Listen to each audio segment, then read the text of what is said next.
Hegedus, and I'm a part-time employee at Budapest Pride.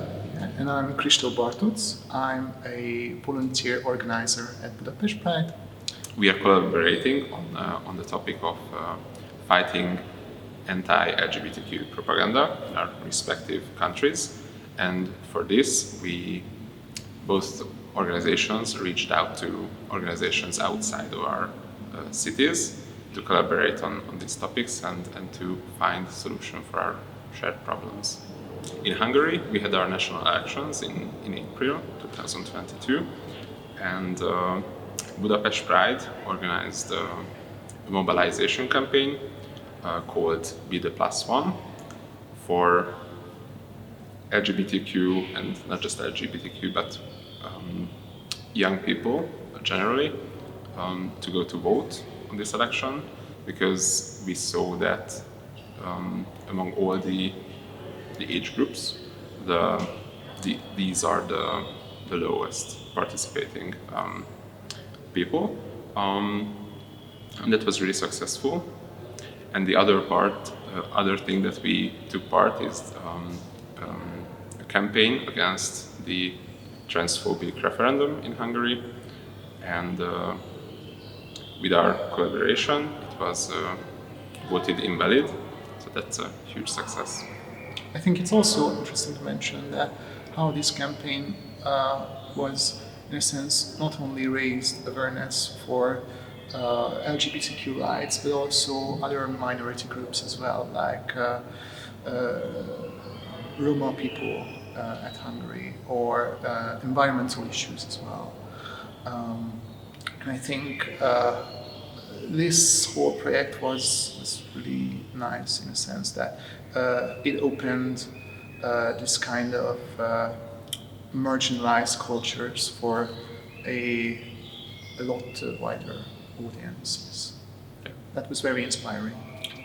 Mildly infuriating facts about the Hungarian system and how their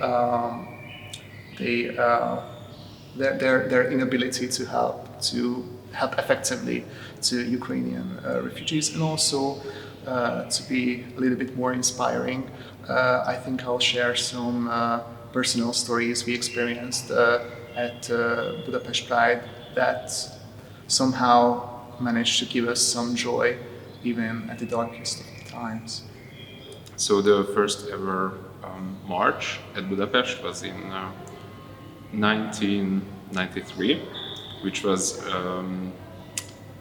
like a remembrance march for the HIV and AIDS victims.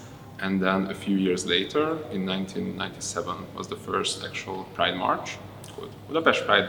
And ever since we had Pride marches in every year.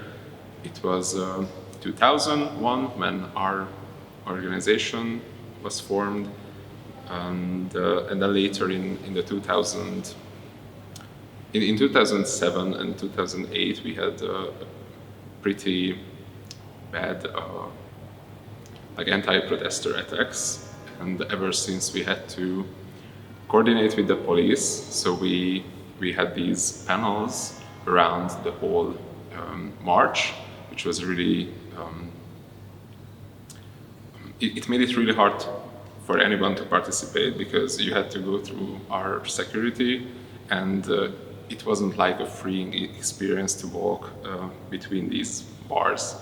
And in 2018 or 19, I'm not sure, our organizers decided 18 to... was the first. 18 was the first, yeah.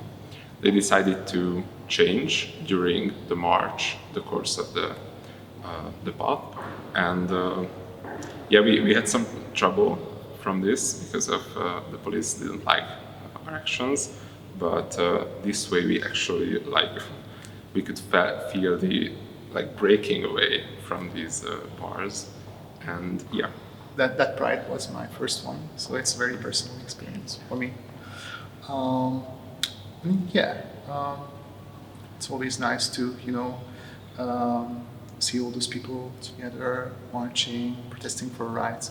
And I think that is interesting to mention that this year is also going to be very strong on these kind of memorial aspects, Yeah. if I'm correct, but I don't want to reveal any spoilers. And instead of that, I'll encourage you to take a trip to Hungary and experience it for yourself. We can also add that before the march, we always organized a short film festival, like for a week or 10 days, and since 2019 it grew bigger, so it's like 1 month now, and we have a lot more cultural events, and it's just really good to see all the people coming for a whole month and enjoying all these activities.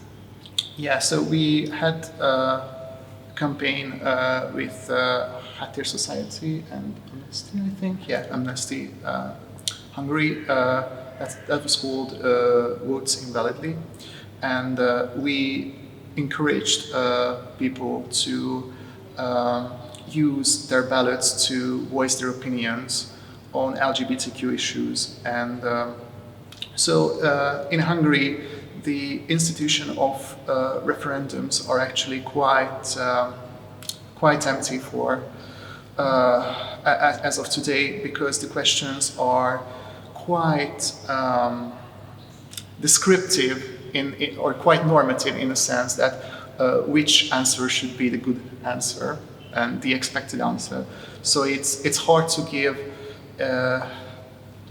it's hard to give an answer, even if whether it's a yes or no, that correctly voices our opinion. So a question was at this referendum, for example, was to would you allow sexual propaganda into the kindergartens and schools? And it's not something you would say like yes, and not in a sense when it's like called propaganda. So it's like So we actually encourage people to vote invalidly and thus make the whole referendum invalid.